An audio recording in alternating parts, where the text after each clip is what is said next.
Okay, good evening, everyone. The most common question that I receive as an estate planning attorney is, do I need a trust? And we're going to hone in specifically on this topic. The first thing that I actually think that I should do is introduce myself. My name is Denise Littell. I graduated from Seattle University School of Law several years ago. I am licensed to practice law in Florida and in DC. I really only truly do estate planning in Florida. I worked for about 15 plus years in the trust industry, which really means that I was working in banks and trust departments, assisting individuals who had trust, and I was working as their advisor with regard to what it is that they could or could not do, or what funds they could receive actually from their trust. So my expertise lies mostly in the trust area. How exactly did I get here? Well, I do have to go to my parents, Fred and Deloise. My father was a career military man, and he fought in both Korea and Vietnam. When you are in the military, you are immediately given a will before you head out for combat. So when you are told you're going to be heading out for war, they call you in, they have you sit down, they do a will and provide some other kind of benefits for the family in the event that something happens to you. So if you grow up in this environment, you're pretty used to thinking about the fact that you could lose one of your parents. Secondly, my mother, who's to Deloise, she lost both of her parents by the age of 3.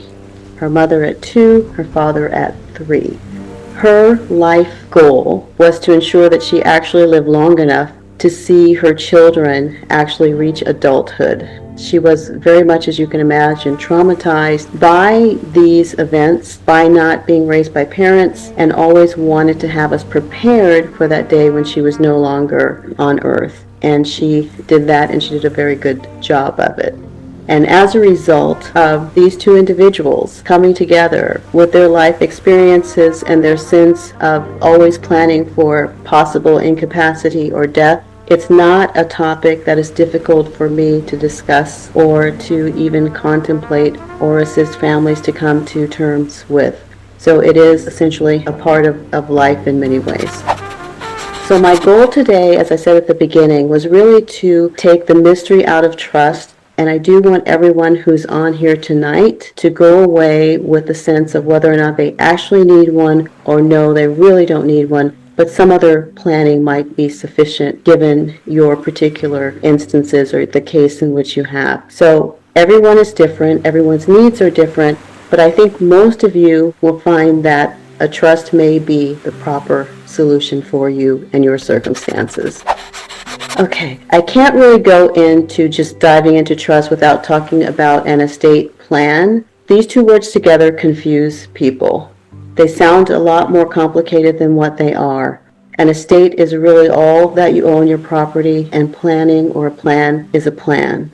So estate planning together, those are really just legal tools for managing your property, your assets during your lifetime and after your death. Most plans include a will, a trust if desired, and there are certain circumstances with trust and wills that I will get to later, a power of attorney, and healthcare directives. What this does, again, is to create that plan which should keep you out of court. That's the whole point of really the trust, which I'll talk about later, but definitely the power of attorney and the healthcare directives should keep you out of a guardianship situation should you be no longer able to manage your affairs. I also want to state very clearly, estate planning is not just for the wealthy. Every adult needs some form of an estate plan, whether very simple or quite complex. I would say everyone should have one. There was a time when it was solely more or less for the wealthy, but things have changed substantially, and this is now a great tool for everyone. So getting back to trust, what is a trust? Think of a trust really as a bucket or a treasure chest in which you put those things of value to you in as a container, and you hold on to those during your life and you decide which of those things, those possessions within your treasure chest, who actually gets certain treasures, or all of those treasures, but you put them in a container. And that's really what the trust does. You, as the creator of the trust, there are a lot of names. I like to use the name trust maker because it's simple. You will hear grantor, you will hear trustor, but again, I like to use the word trust maker. So the person who creates the trust, if that would be you, you would be the trust maker. The trustee most likely would also be you. That's the person who is administering the trust or managing the trust. And with revocable living trust, that is typically the trust maker and the trustee are typically the same person or persons with revocable living trust. And the beneficiary is the individual or individuals that benefit from this trust at some point in time, typically upon the death of the trust maker. And again, as I said, there are revocable trusts, which I will talk about a little bit. Those are trusts that you can actually change, modify, or even just terminate quite readily. Irrevocable trust, not so easy to modify. This would require actually going to court. Not easy at all, in fact. So that's something that most people stray from. Another point is when you have a revocable living trust, upon your passing, that trust becomes irrevocable, which means that the person who benefits or persons, the beneficiaries, cannot change the terms as written in the trust document, which most people find quite favorable. No one wants everything changed around after they spent the time and effort to have their wishes documented. The trust versus the will. So what is the actual difference? So the reason why I personally prefer trust is because I want to avoid probate. What is probate?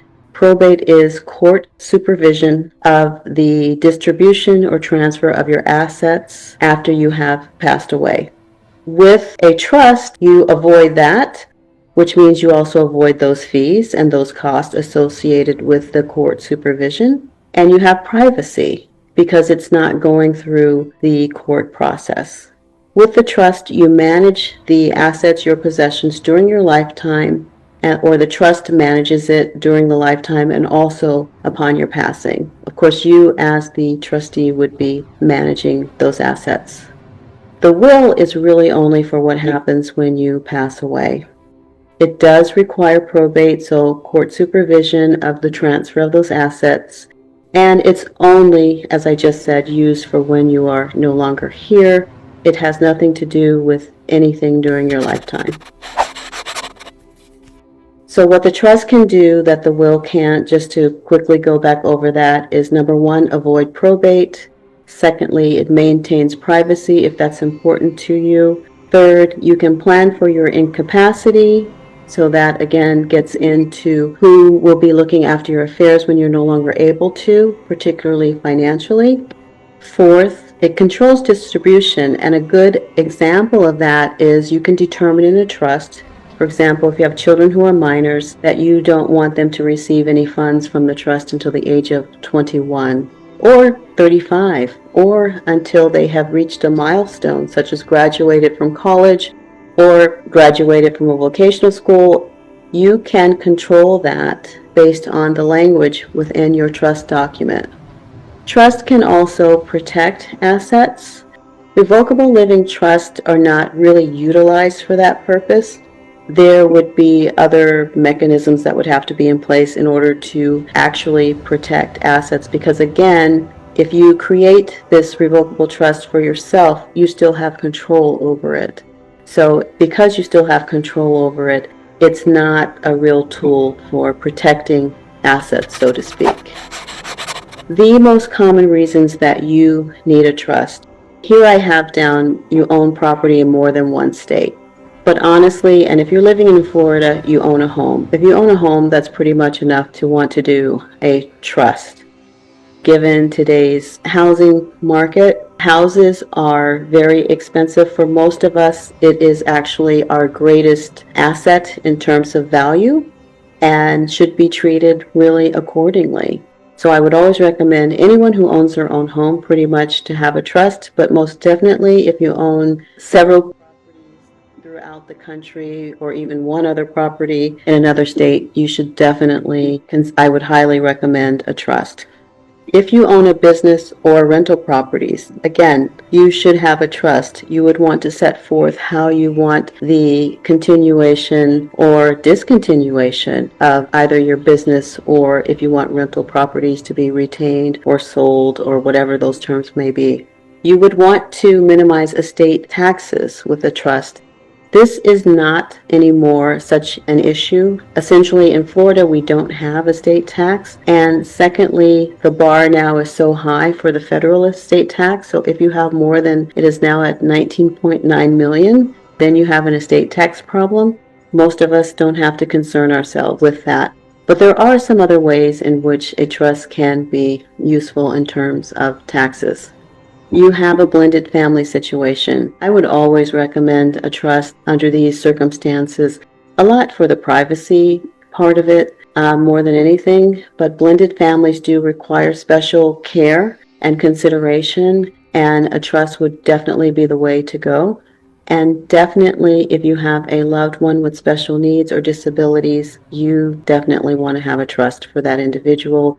You want to have a trust set up for yourself, and you want to pass it to that individual in a way that does not interfere with any public benefits that they may be receiving now or even in the future. So that's very, very key. So I thought I would, at this juncture, share a recent client's story that occurred. I was actually referred to a client who'd actually already done her estate planning.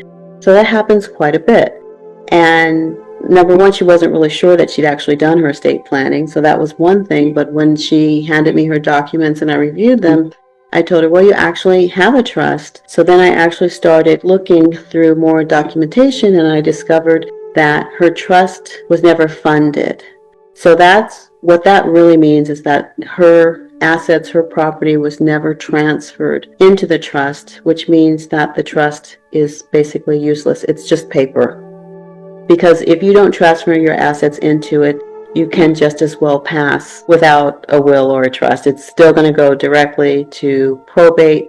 You went out, you made the effort, you paid a few $1,000s, but it was not funded. It does nothing for you. This is a very, very common issue with people who actually go out and have their trust documents drafted and get home and place them on a shelf and forget about the conversation that they had with their attorney about transferring assets. In my practice, I actually do that part because, again, I don't want anyone walking away with a bunch of papers that are, at the end of the day, not going to be helpful for them. This client also had, in addition to a trust that was not funded, an adult son with disabilities, and there was no planning for his care. She thought that there was, but there was none. So what I am now doing in this particular case is setting up an ABLE account. So ABLE is really achieving a better life experience, is an account that operates very similar to the 529s for college funds. And what it allows is for an individual who is on public benefits to actually utilize funds in this account for basic expenses. And it also, most importantly, allows them to save money. When you are on public benefits, you really can't have more than $2,000 at a time, which you can imagine how frightening that can be. This gives individuals with disabilities on public benefits that opportunity to save and to utilize those funds for some very basic needs, including housing, which is a very, very big deal. I'm also setting up a pooled special needs trust. Special needs trust, like the ABLE, give an individual the opportunity to have funds, money, without being disqualified from government benefits. There are more restrictions with the special needs trust in terms of how it is utilized.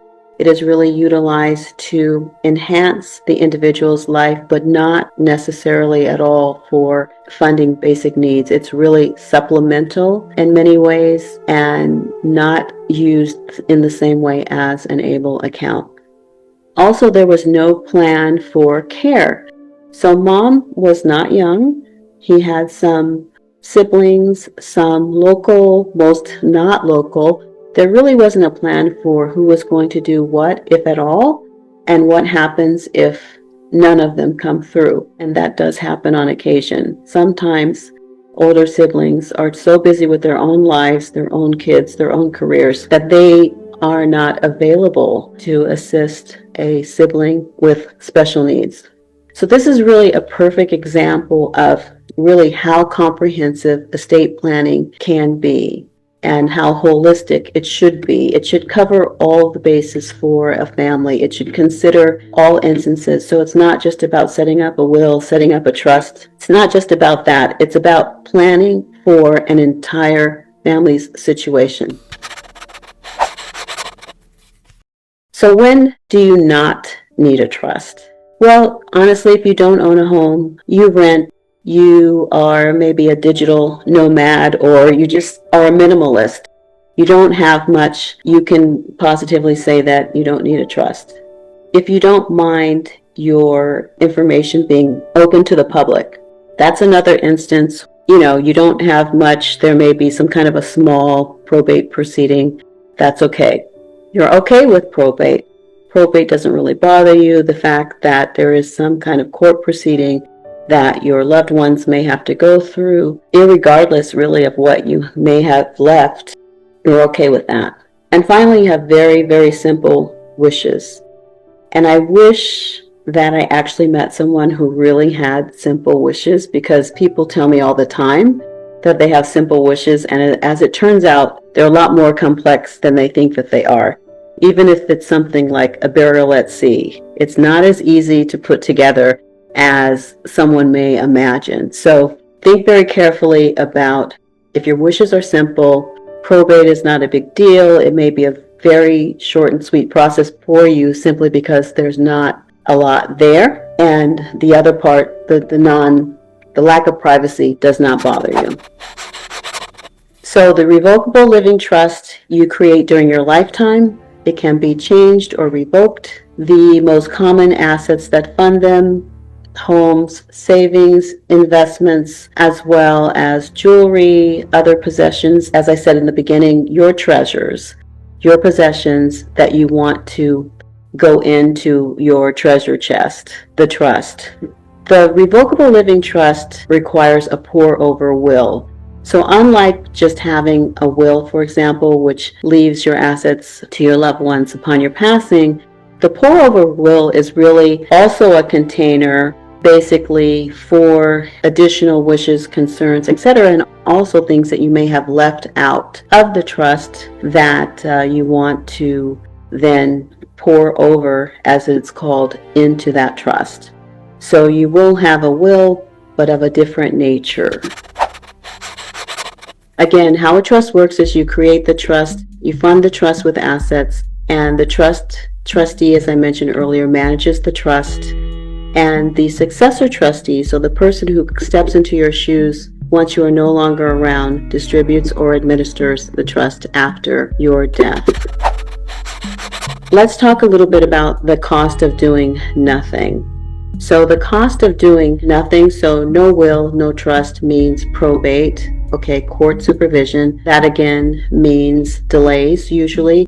It's time and money. Usually you're talking about at least a year, and in terms of cost, you're looking at around usually 3% of the value of the estate that has been left, the property that has been left.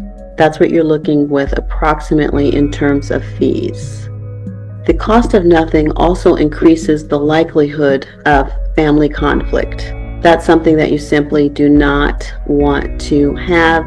And one of my biggest taglines is really keeping families out of court chaos and conflict. Additionally, there's loss of privacy, which we have discussed. You don't want that. And the costs again are much higher later all around. So you do want to avoid this. So what does a trust cost? A simple trust is typically between $2,500 and $3,500. Advanced planning is at the $4,000 plus range. Again, in terms of probate, you are looking at an average of 3%. And the typical retainer that an attorney will require for probate proceedings or starting that is usually around $10,000 and up. How I help is really with customized plans, a flat fee, hybrid pricing, reviewing existing documents, something that I call or we call a kids protection plan, which is really the nomination of guardians short-term and long-term in the event that something happens to you. You want to have care, you want to have adults named to look after your children, and you don't want them to spend even 24 hours in child protective services. The kids protection plan prevents that. And then there is also special needs planning, which I did previously discuss a little bit with the family where an ABLE and a special needs trust was required to ensure that the loved one with disabilities would not lose their government benefits. So what to do next or next steps generally would be, and anyone who desires it, we are sending a downloadable estate essentials checklist. And finally, if you are interested in moving forward, you can schedule a life and legacy session with me. It does not cost anything. And we can actually start to talk about your particular situation. And if you do engage my firm, we can design a specific plan for you. Commonly asked questions with a trust: do I lose control? No, you do not. What if I don't fund it? We talked about that. If you don't fund it, it's meaningless. It's expensive paper. Can I change it later? If it's a revocable trust, you most certainly can. And do I need both a will and a trust? With a trust, you will, as I stated, require a pour-over will. With a will, you don't necessarily have to utilize a trust if you simply want the will to distribute your possessions after your passing. I want to thank everyone for being here, and I hope you have a wonderful evening.